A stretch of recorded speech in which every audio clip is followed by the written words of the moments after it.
Hi, welcome to EnviroTube. I'm here with this gorgeous pygmy python, who's the mascot for the Wildflower Gardens down at St Ives. But we're not talking about wildlife today. We're going to talk about a problem that does impact wildlife, impacts humans, and all across the globe is a major issue.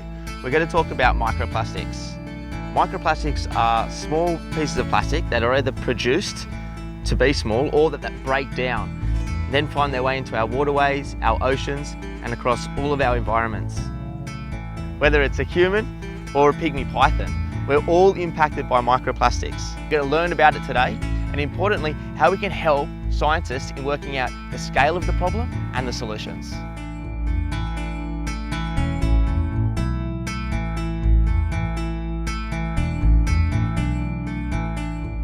Hey Soph. Hi Jacob, how are you going? Good. So we're out here looking for microplastics. I don't see any.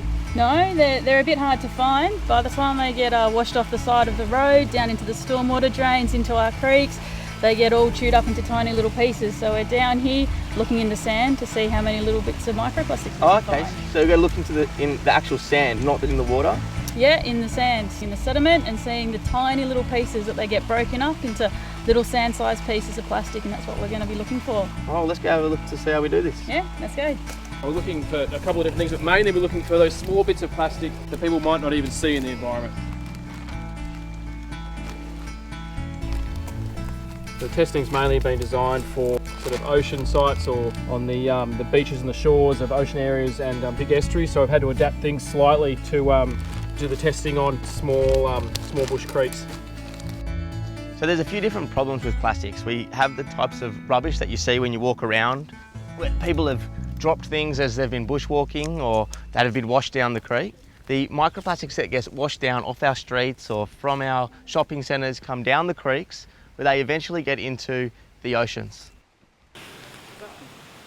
We've got this beautiful natural waterway, and it is a shock to find that there are so many plastics that are polluting even areas that look this pristine.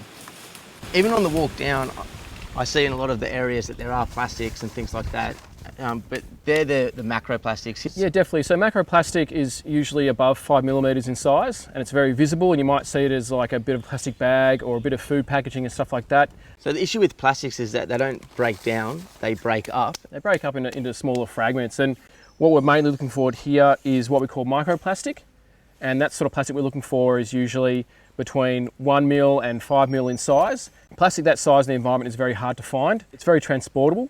So even if it's in a place like this, it may actually end up later on in your saltwater estuaries and your oceans, and then being swallowed by fish and native mammals and sea turtles and things like that. And working its way up the food chain. Working its way up the food chain. It's very easy to be ingested along with food. And because some of it is different colours, it might be mistaken for food in the environment as well. There is plastic, obviously, can break down again and again into even smaller pieces. But at the moment, we don't really have an easy way to sample that. So we're sort of restricting our search to plastic that we can see with the naked eye. So what we're doing here is we're taking sort of the top 2 centimetres of sediment. We're going to put that into our sample bags here. We're going to take that back to the office, back in the lab, to try and identify all those small bits of plastic. We'll do a massive check on all that sample, and it can take quite a few hours. And then we just record every single bit of plastic that we have and what we think the type of plastic that is. We get those results off to AusMap so they can add those to the national database sites that have microplastic. We also pick up macroplastic when we're doing this testing and record that as well. So in order for these results to be useful in a national database, they need to be consistent? Yeah, so we did our initial training with AusMap.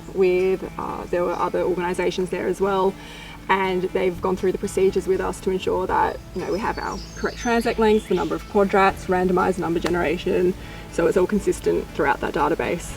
And this is a program that citizens can be involved with through citizen science and really start to help paint that picture of the scale of the problem and hopefully help us find some solutions.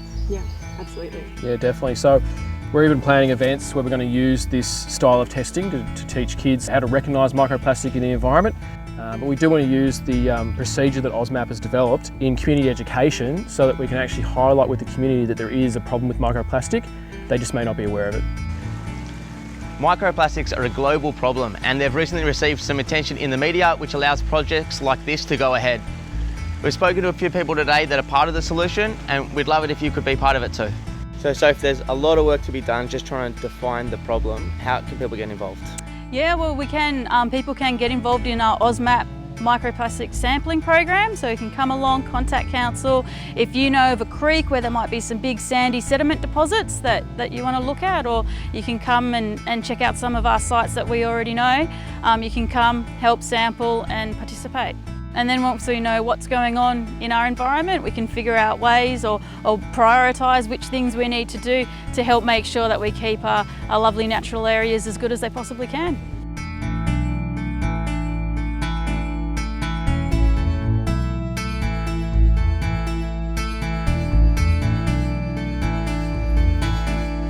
Thanks for tuning in to EnviroTube.